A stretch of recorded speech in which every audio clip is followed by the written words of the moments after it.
Hi. ഇന്നത്തെ യാത്ര ഹൈദരാബാദിലേക്കാണ്. ആദ്യം തന്നെ പറയട്ടെ, ഞാനൊരു വ്ളോഗറല്ല. യാത്രയ്ക്ക് മുമ്പ് അല്പം ഒന്ന് ഒരുങ്ങണമല്ലോ. സാധാരണ യാത്ര പോകുമ്പോഴൊക്കെ നമ്മുടെ ആശ്രയം യൂട്യൂബാണ്.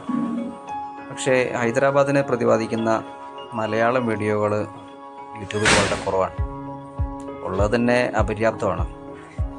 അതുകൊണ്ട് കണ്ട കാര്യങ്ങളൊന്ന് ഷെയർ ചെയ്യാൻ തോന്നി.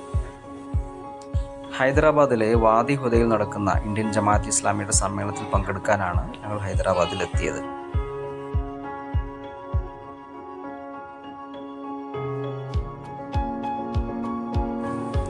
പാലക്കാടൻ മലനിരകൾ കഴിഞ്ഞ് വണ്ടി തമിഴ്നാട്ടിലേക്ക് എത്തിയിട്ടുണ്ട്.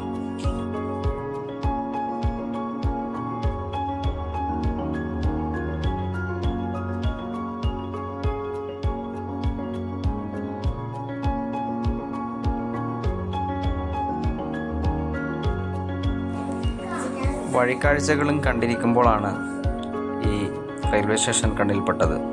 പോത്തന്നൂർ. ചരിത്രത്തിൽ ഇത് പ്രധാനപ്പെട്ടൊരു സ്റ്റേഷനാണ്.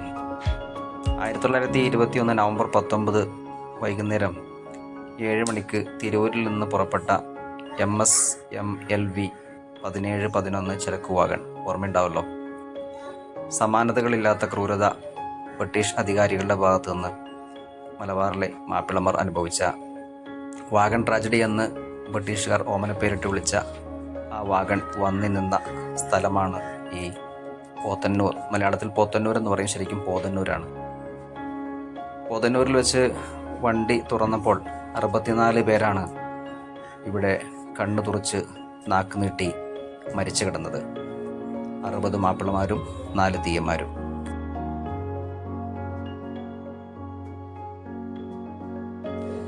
ഞായറാഴ്ച 9:30 കോട്ടയത്ത് നിന്നുമുള്ള ശബരി ട്രെയിനിൽ ഞങ്ങളുടെ യാത്ര ആരംഭിച്ചു.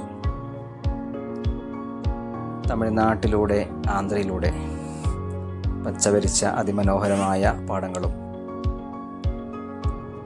കൃഷിയിടങ്ങളുമൊക്കെ പിന്നിട്ട് തിങ്കളാഴ്ച ഉച്ചക്ക് 12:30 സിക്കന്ദരാബാദ് റെയിൽവേ സ്റ്റേഷനിൽ എത്തിച്ചേർന്നു. ഹൈദരാബാദിൻ്റെ ഇരട്ട നഗരമാണ് സിക്കന്ദരാബാദ്.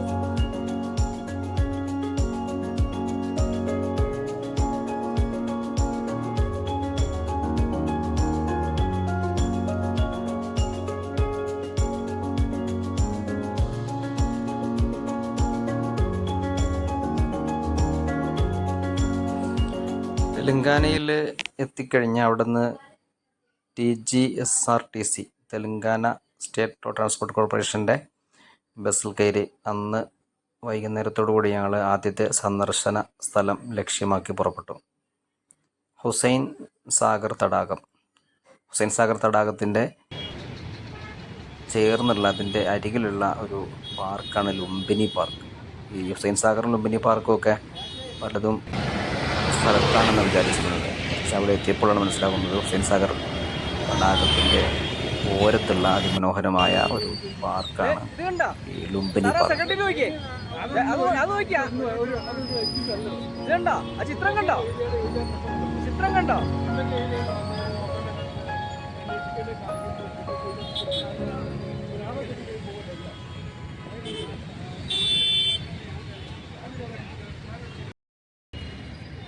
കണ്ടോ, റിഫ്ലക്ട് ചെയ്യുന്നുണ്ടോ? ഫുള്ള് ഗ്ലാസ് ആണത്. ഇതാ ഈ കെട്ടിടം ഇങ്ങനെ റിഫ്ലക്ഷനാണ് ഇതിൽ വരുന്നത്. ഇതിൻ്റെ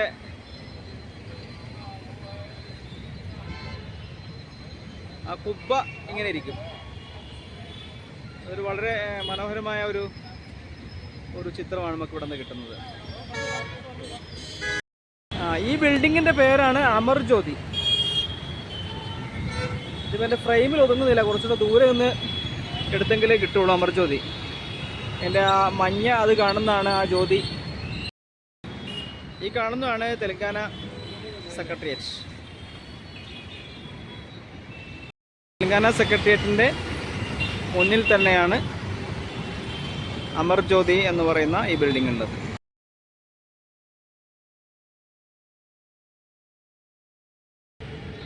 തെലങ്കാന സെക്രട്ടേറിയറ്റ്.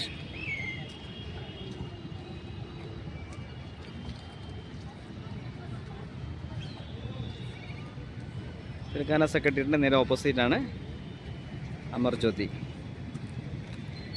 ഉള്ള ഗേറ്റാണിത്. ഇവിടെ കാണാം അമർജ്യോതി. ഇവിടെ എങ്ങനെ പ്രവേശിക്കുമെന്നറിയില്ല, പക്ഷേ നമുക്ക് ഇങ്ങനെ ഇവിടെ നിന്നിട്ട് കാണാം. മനോഹരമായ കാഴ്ചയാണ് എൻ്റെ ഫ്രണ്ട് വശവും. എടുക്കുന്ന ഫോട്ടോയൊക്കെ ദുരിപ്പിട്ടേക്കണേ.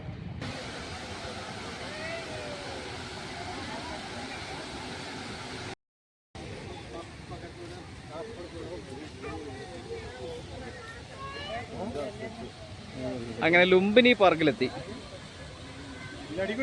ലുംബിനി പാർക്കിലെ ആദ്യ കാഴ്ചയാണ് ഈ ജലധാര. ഇത് കുഴപ്പമില്ല.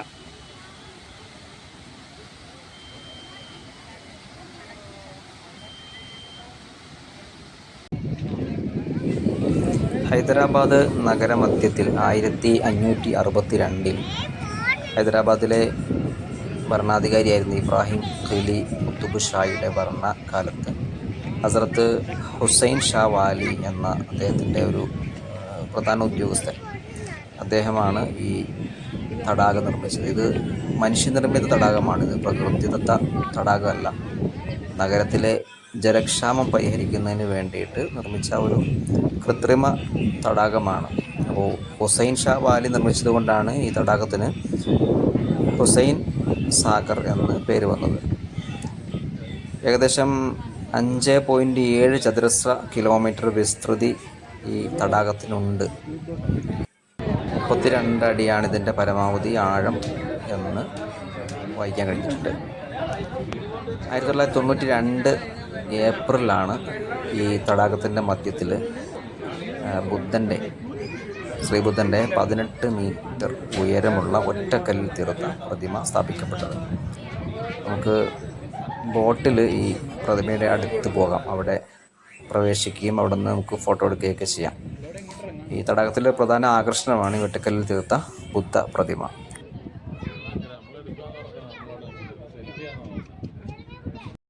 തള്ളല്ലേ തള്ളി തള്ളി മാറിക്കല്ലേ. ഇവിടെ ഇരിക്കാനാണോ? മോളിൽ കയറണ്ടേ?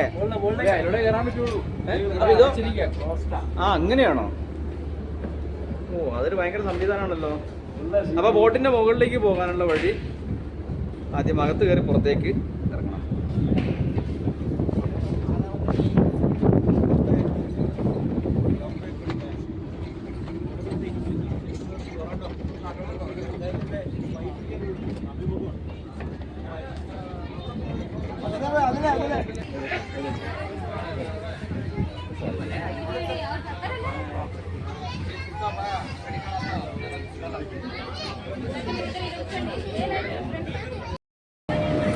മനുഷ്യനിർമ്മിത തടാകമാണെന്നത് മാത്രമല്ല ഇതിൻ്റെ പ്രത്യേകത, ഇത് ഏഷ്യയിൽ തന്നെ ഏറ്റവും വലിയ മനുഷ്യനിർമ്മിത തടാകമാണ്.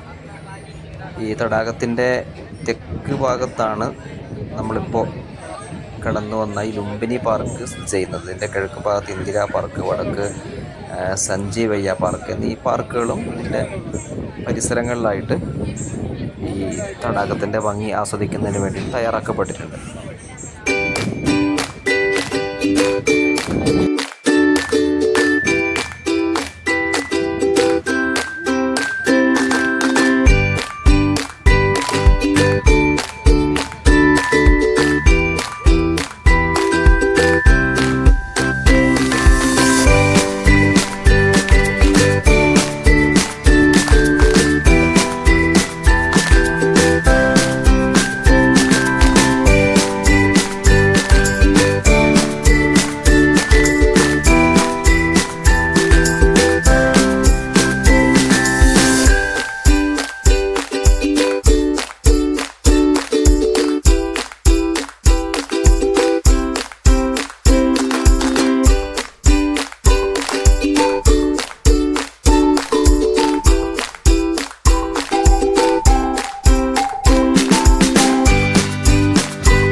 തടാക മധ്യത്തിലെ ഈ ബുദ്ധ പ്രതിമയ്ക്ക് 16 മീറ്റർ ഉയരമുണ്ട് എന്ന് പറഞ്ഞിരുന്നല്ലോ.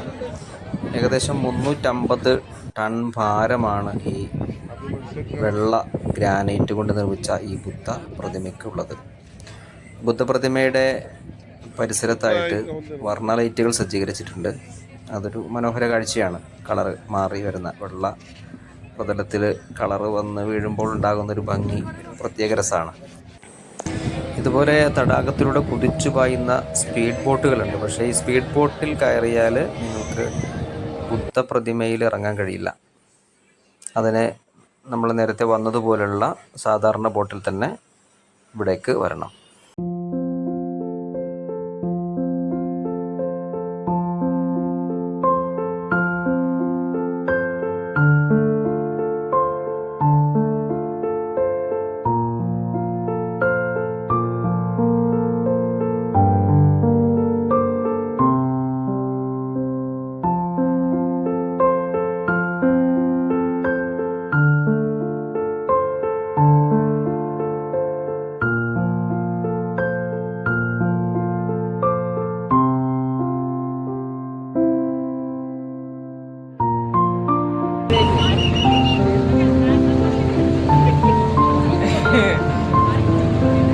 ഇയാള് മഹാശല്യം കേട്ടോ. അയാളെ വിസിൽ മേടിച്ച് വലിച്ചെറിയണോ?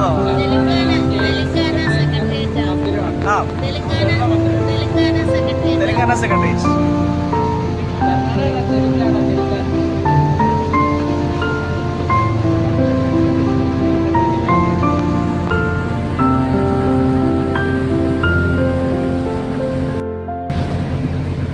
തെലങ്കാന സെക്രട്ടേറിയറ്റിന്റെ അതിമനോഹരമായ കാഴ്ച.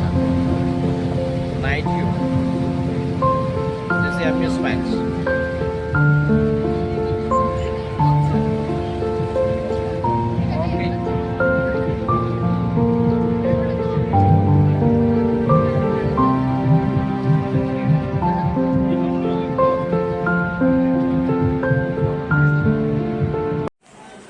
നമ്മൾ പാർക്കിലേക്ക് വന്നപ്പോൾ കണ്ട ജലധാര അത് സന്ധ്യ കഴിഞ്ഞപ്പോഴത്തേക്കും ഇത്രയും മനോഹരമായൊരു നിലയിലേക്ക് അത് മാറി, ലൈറ്റ് സംവിധാനിച്ചിട്ട്. അപ്പോൾ ഈ ലുംബിനി പാർക്കിലേക്ക് വരുന്നവർ കഴിയുന്ന വൈകുന്നേര സമയങ്ങളിലാണ് വരുന്നതെങ്കിൽ നമുക്കതിൻ്റെ രാത്രി സമയത്തെ കാഴ്ചയും കൂടെ നമുക്ക് ആസ്വദിക്കാൻ കഴിയും. കുട്ടികൾക്ക് വേണ്ടി കുറച്ച് പാർക്ക് കൂടെ തയ്യാറാക്കിയിട്ടുണ്ട്. അതിലും ഫാമിലിയായിട്ട് വരുന്നവർക്ക് കുട്ടികളെ ആസ്വദിപ്പിക്കാനുള്ള സംഗതികൾ അവിടെയുണ്ട്. Development Authority welcomes you to Lumbini Gardens for India's first ever park കാണാൻ വരുന്നവർ ഈ ലേസർ ഷോ മിസ്സാക്കരുത്. ഇത് വളരെ മനോഹരമായൊരു കാഴ്ചയാണ്. എന്ന് മാത്രമല്ല, ഇന്ത്യയിലെ തന്നെ ആദ്യത്തെ laser ഷോയാണ്.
nothing.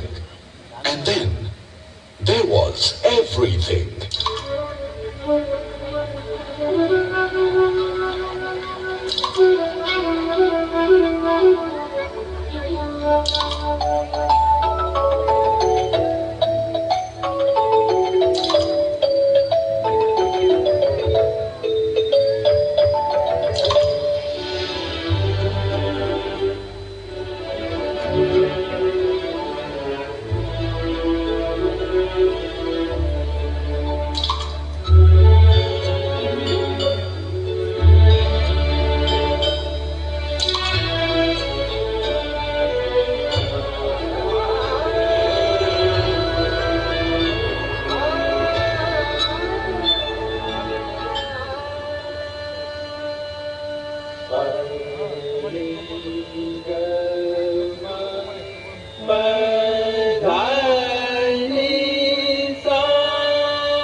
When different notes find a common string, the music is simply magical.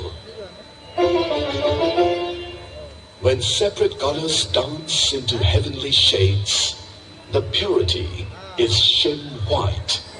ഹൈദരാബാദിൻ്റെ കഥയിലിപ്പോൾ അടുത്ത കാലത്ത് ചർച്ച ചെയ്യപ്പെട്ട ഒരു പേരാണല്ലോ ഭാഗ്മതി. കഴിഞ്ഞ ഇലക്ഷൻ കാലത്ത് ഹൈദരാബാദിൻ്റെ പേരുമാറ്റവുമായിട്ട് ബന്ധപ്പെട്ട് ഭാഗ്മതി എന്നുള്ള പേര് ഉയർന്നു വന്നിട്ടുണ്ടായിരുന്നു. ഭാഗ്മതി ഹൈദരാബാദിലെ പഴയ അവിടുത്തെ ഭരണാധികാരിയായിരുന്ന ഇബ്രാഹിം കുത്തുബ് ഷായുടെ ഭാര്യയായിരുന്നു ഈ ഭാഗ്മതി എന്നുള്ള സ്ത്രീ. അവർ ഹിന്ദു കുടുംബത്തിൽപ്പെട്ട ഒരു സ്ത്രീയായിരുന്നു. അവരെ രാജാവ് വിവാഹം ചെയ്തതിന് ശേഷം അവർ പിന്നീട് ഇസ്ലാമിലേക്ക് വരികയും അങ്ങനെ അവർ പുതിയ പേര് സ്വീകരിക്കുകയൊക്കെ ഉണ്ടായിരുന്നതാണ്. ഈ ഭാഗ്മതിയുടെ ചരിത്രം അതൊരു മിത്താണ് എന്ന് ചില ഹൈദരാബാദി ചരിത്രകാരന്മാർ അഭിപ്രായപ്പെടുന്നുണ്ട്. അല്ല, ഇതിൻ്റെ ഈ റോയൽ ഫാമിലിയുമായിട്ട് ബന്ധപ്പെട്ട ചരിത്രകാരന്മാർ തന്നെ അവർക്ക് അതിൽ സംബന്ധിക്കുന്ന സ്ക്രിപ്റ്റുകളൊന്നും ലഭ്യമല്ല എന്ന് പറയുന്നത്. ഏതായാലും ഹൈദരാബാദിലൂടെ യാത്ര ചെയ്യുമ്പോൾ ഈ ഭാഗ്മതിയുടെ അനുയായികളായ സ്ത്രീകളെ നമുക്ക് കാണാൻ കഴിയുന്നുണ്ട്. പൊട്ട് തൊട്ട് മുസ്ലിം വേഷമായ ബുർക്കയും ധരിച്ച് അതേപോലെ മുഖമടക്കം മറച്ചു നടക്കുന്ന ഒരു വിഭാഗം സ്ത്രീകളെ ഹൈദരാബാദ് യാത്രയിൽ കാണാൻ കഴിഞ്ഞിട്ടുണ്ട്. ഈ ഭാഗ്മതിയുടെ അനുയായികളായ ഒരു പ്രത്യേക മതവിഭാഗമാണ്. ആ ചരിത്രമാണ് ഇവിടെ പറഞ്ഞു വെച്ചത്.